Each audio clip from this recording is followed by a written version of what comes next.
खुफिया इत्तलात पर अफगानिस्तान में दहशतगर्दों के कैंपों को निशाना बनाया गया। पाकिस्तान की जवाबी कार्रवाई में 100 से ज्यादा दहशतगर्द मारे गए। सिविलियंस की हलाकत का प्रोपेगेंडा किया जा रहा है। पार्लिमानी सेक्रेटरी तारिक फजल चौधरी का सेनेट में इजहार ख्याल वाज़ेह कर दिया, अब सिर्फ जनाजे नहीं उठाएंगे बल्कि भरपूर जवाब देंगे।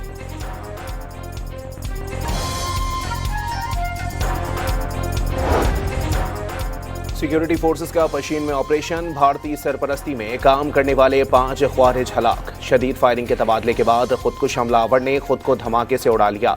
हलाक दहशतगर्दों से असलहा, गोला बारूद और बारूदी मवाद बरामद। बन्नू में शहीद लेफ्टिनेंट कर्नल शादा गुलफराज और सिपाही करामत शाह की नमाज जनाजा अदा।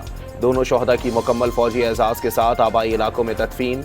सीनियर फौजी अफसरान, इलाका माहिदीन और शहरियों की बड़ी तादाद में शिरकत।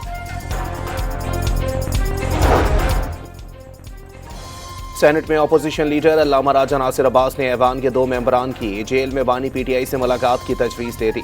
चेयरमैन सेनेट से ऑर्डर जारी करने की दरख्वास्त। खुदा की रहमत तौबा से मशरूत, हट धर्मी पर रहमत रुक जाती है। वजीर आजम की मुशीर राना सनाउल्लाह का अल्लामा राजा नासिर अब्बास को सवाल किया, सियासतदानों को मिल बैठना चाहिए मगर मीसाक जमहूरियत किसने खत्म किया। महमूद खान अचकजई की बतौर अपोजिशन लीडर कौमी असम्बली तकर्रुरी चैलेंज। एस बाबर ने वफाकी आईनी अदालत में दरखास्त दायर कर दी। 26 नवंबर एहतजाज केस में अलीमा खानम एक बार फिर अदालत में पेश न हुई। इंसदादी दहशतगर्दी अदालत रावलपिंडी ने अलीमा खानम और उनके फिर से वारंट जारी कर दिए। समाअत कल तक मुलतवी। PTI रहनुमाओं डॉक्टर यास्मीन राशिद, उमर सरफराज चीमा और दीगर रहनुमाओं के खिलाफ 9 मई को नून लीग का दफ्तर जलाने के मुकदमे की जेल में समाअत। अदालत ने वकला को गवाहन पर जिरा के लिए तलब कर लिया। समाअत कल तक मुलतवी कर दी। सिंध एक अटूट हिस्सा रखता है, इसको तोड़ने की बात करने वाले जमहूरियत के दुश्मन हैं। PP सेनेटर शहरी रहमान का ऐवान में खिताब, सिंध को मुतनाज़ा करने वालों को आइन मुखालिफ करार दे दिया।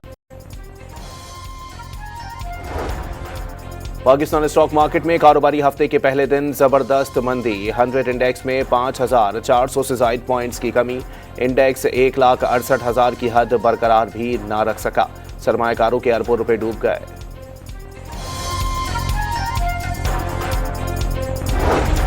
हुकूमत और IMF के दरमियान 1 अरब 20 करोड़ डॉलर की किस्त के इजरा के लिए मुज़ाकरात आइंदा हफ्ते होंगे। हुकूमती ज़राए के मुताबिक 330 अरब रुपए के टैक्स शॉर्टफॉल के बावजूद मिनी बजट की तजवीज़ ज़ेर गौर नहीं। वज़ीर आज़म शहबाज शरीफ अमीर कतर शेख तमीम बिन हमद अल सानी आज से दोहा का 2 रोज़ा दौरा करेंगे। नायब वज़ीर आज़म इसहाक डार, वज़रा और सीनियर हुकाम भी वज़ीर आज़म के साथ होंगे।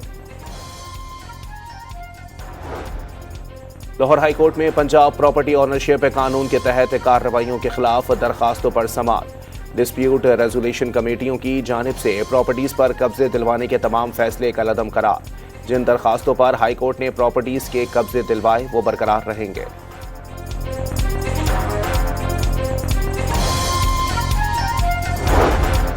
लाहौर के लिटन रोड पर रेस्टोरेंट में डकैती के मुल्जिमान 24 घंटों में गिरफ्तार। मुल्जिमान से मुख्तलिफ वारदातों में लूटी गई 12 लाख रुपए नकदी बरामद। और T20 वर्ल्ड कप के सुपर 8 मरहले में आज वेस्ट इंडीज और जिम्बाब्वे की टीमें आमने सामने होंगी। मुंबई में खेले जाने वाला मैच शाम 6:30 बजे शुरू होगा। दोनों टीमें पहले मरहले में नाकाबिले शिकस्त रहीं।